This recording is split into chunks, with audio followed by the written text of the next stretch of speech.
ঘরও থাকতে পারি না দেখিয়া গাড়ি লিয়া বাড়িছিলাম অনেক নয়া পড়ছি বিপদ।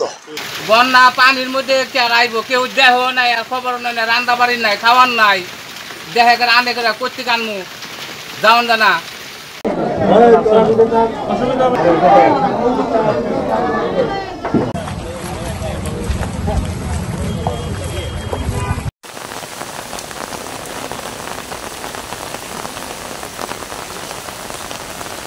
সিলেটের আপনার 5টি উপজেলা প্লাবিত হয়েছে।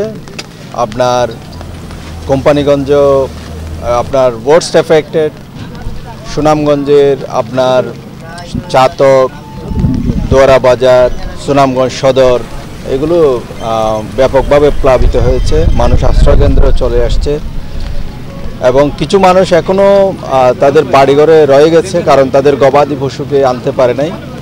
তো আমাদের সাথে জেলা প্রশাসক আছেন, উপজেলা চেয়ারম্যান আছেন এবং নির্বাহী অফিসারদেরকে আমরা নির্দেশনা দিয়েছি যাতে বড় বোট, তারা স্টিল বডির বোট যেন তারা সংগ্রহ করে এবং যে সমস্ত মানুষ এখনও লেফট আউট আছে তাদের গবাদি পশুসহ তাদেরকেও যেন পর্যায়ক্রমে উদ্ধার করা হয়। জেলা প্রশাসন থেকে শুকনো খাবার এবং রান্না করা খাবার প্রদান করা হচ্ছে।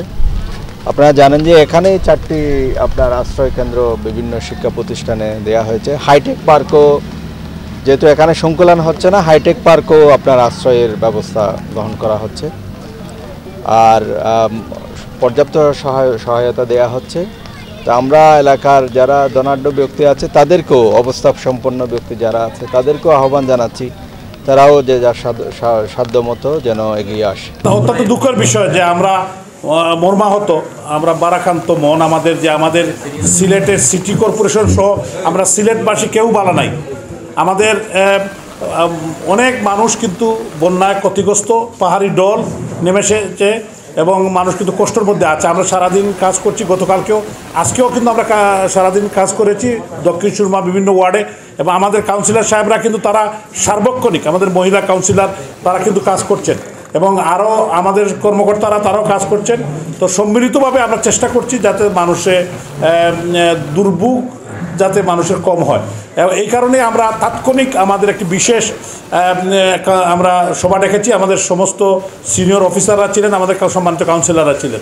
তো আমরা এটা উপনীত হয়েছি যে আমরা একটি মানুষও যাতে কষ্টে না থাকে, আশ্রয়কেন্দ্রগুলোতে আমরা খাবার পরিবেশন করব, মেডিসিন, পানি যা যা লাগে আমাদের পক্ষ থেকে করা হবে এবং আমাদের পক্ষ থেকে তদারকি টিম থাকবে, আমাদের কাউন্সিলর সাহেবরা থাকবেন এবং আমাদের পার্শ্ববর্তী এলাকার যে এলাকা এফেক্টেড না তারাও সেখানে মুভ করবেন।